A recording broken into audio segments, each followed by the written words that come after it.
Hello viewers, আসসালামু আলাইকুম। কেমন আছেন আপনারা? আশা করি খুবই ভালো আছেন। পারভেজ ইপিএস চ্যানেলের পক্ষ থেকে আবার আপনাদেরকে স্বাগতম। আমরা গত ক্লাসে শিখেছিলাম মৌম অর্থাৎ স্বরবর্ণ। আর আপনারা যারা মৌম অর্থাৎ স্বরবর্ণ ক্লাসটি মিস করেছেন তারা অবশ্যই গত পর্বের ভিডিওটি দেখে এসে তারপর আজকের ভিডিওটি দেখবেন, অথবা আজকের ভিডিওটি দেখার পর গত ক্লাসের ভিডিওটি দেখবেন। তাহলে চলুন আজকে আবারও আমরা ক্লাসে চলে যাই। আর আপনারা যারা আমার চ্যানেলে নতুন তারা অবশ্যই চ্যানেলটি সাবস্ক্রাইব করবেন।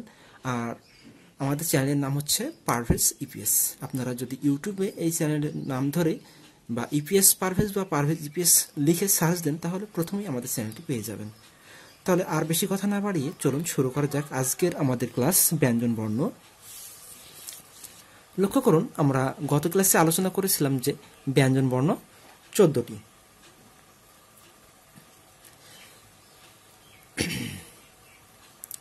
এখন আমরা যারা স্বরবর্ণগুলো শিখে ফেলেছি তাদের কাছে হয়তো বা একটু ভালো লাগবে যে আমরা 10টি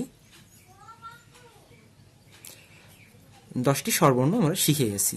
এখন আমরা আজকে শেষে শিখব ব্যঞ্জন বর্ণ। তবে আমাদের ব্যঞ্জন বর্ণ, এখন ব্যঞ্জন বর্ণগুলো লক্ষ্য করুন, এই যে এটার নাম হচ্ছে গিয়ক, এটার নাম হচ্ছে দ্বিগত, এটার নাম হচ্ছে মিয়ম, এটার নাম হচ্ছে সিয়ত, এটার নাম হচ্ছে জিয়ত, এটার নাম হচ্ছে খিয়ক, এটার নাম হচ্ছে ফিয়প, এটার নাম নিয়ন, রিয়ল, বিয়প, ইয়ং, সিয়ত, থিয়ত, হিয়ত। এখন আপনারা প্রথম অবস্থায় এভাবে মুখস্থ করবেন, তবে একটা বিষয় হচ্ছে আপনাকে যে এভাবে সিরিয়ালে মুখস্থ করতে হবে এটার কোনো মানে নেই। আপনি যেভাবে পারেন এই 14টি বর্ণ মুখস্থ করতে পারলেই হবে। অর্থাৎ যে গিয়ক, নিয়ন, দ্বিগত, রিয়ল, মিয়ম, বিয়প, সিয়ত, ইয়ং, জিয়ত, সিয়ত, খিয়ক, থিয়ত, ফিয়প, হিয়ত, এভাবেও আপনি মুখস্থ করতে পারেন। অথবা আপনি যে কোনোভাবে এই 14টি ব্যঞ্জন বর্ণকে চিনতে পারলেই যথেষ্ট। আপনাকে পরীক্ষা থেকে কখনো জিজ্ঞেস করা হবে না যে আপনি সিরিয়ালে ব্যঞ্জন বর্ণগুলো বলুন। এমনকি আমরা যারা বাংলাদেশি তাদেরকেও কিন্তু কোনো পরীক্ষাতেই এভাবে কখনো জিজ্ঞেস করা হয় না। হয়তো ভাইভাতে জিজ্ঞেস করা হয়, সেটা হচ্ছে ভিন্ন কথা, বাট মূলত হচ্ছে আমাকে এই বর্ণটাকে চিনতে হবে।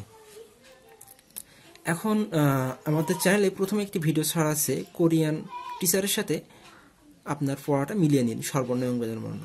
সেটা হচ্ছে ওনারা খিয়ক বলেছে, বিউপকে ফিউব বলেছে, এরকম কিছু কনফিউশন আছে।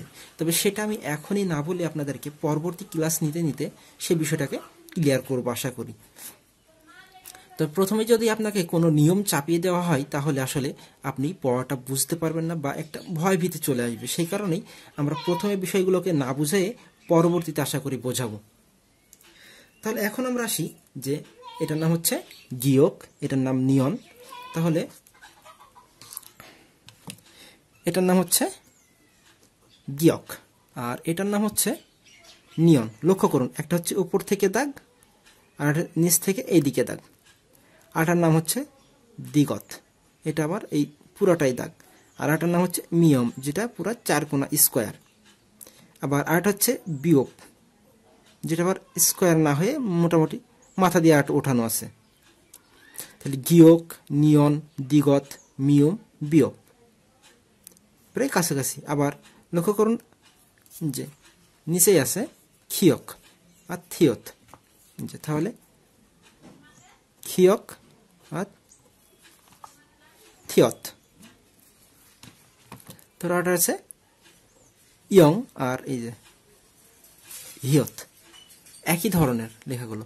আবার আরেকটা আছে সিয়ত, জিয়ত, সিয়ত, জাস্ট প্রায় কাছাকাছি ওয়ার্ডগুলোর লেখাগুলো। এগুলো ধরতে পারলে আপনি আস্তে আস্তে অক্ষরগুলো শিখে যাবেন। তাহলে আমাদের মোট বর্ণ আছে 14টা। দেখেন, একটু লক্ষ্য করুন, 1, 2, 3, 4, 5, 6, 7, 8, 9, 10, 11, 12। আমাদের আরেকটা ভাগ আছে এই যে বিউপের কাছাকাছি, আরেকটা হচ্ছে ফিউপ। আমরা এবার আবার লক্ষ্য করি, গিয়ক, নিয়ন, দ্বিগত, রিয়ল, মিয়ম, বিয়োপ, ফিয়োপ, সিয়ত, জিয়ত, সিয়ত, খিয়ক, থিয়ত আর ইয়ং হিয়ত। তাহলে আপনার দেখেন 14টা হয়ে গেছে। গিয়ক, নিয়ন, দিগত, রিয়ল, মিয়ম, বিয়প, ফিয়প, শিয়ত, জিয়ত, সিয়ত, খিয়ক, থিয়ত, ইয়ং, হিয়ত। 1 2 3 4 5 6 7 8 9 10 11 12 13 14। আপনি যে কোনোভাবে এই 14টি ব্যঞ্জন বর্ণ ঠোঁটস্থ করে ফেলবেন, বা সেই চিহ্নগুলো দেখে আপনি যেন বুঝতে পারেন, তাহলেই হবে। তাহলে আমরা নেক্সট ক্লাসে যুক্ত স্বরবর্ণ এবং ব্যঞ্জন বর্ণ ক্লাসটি করব ইনশাল্লাহ। তো আগামীতে আবারও দেখা হবে আপনাদের সাথে নতুন ভিডিওতে। সে পর্যন্ত আপনারা ভালো থাকুন, সুস্থ থাকুন। আসসালামু আলাইকুম।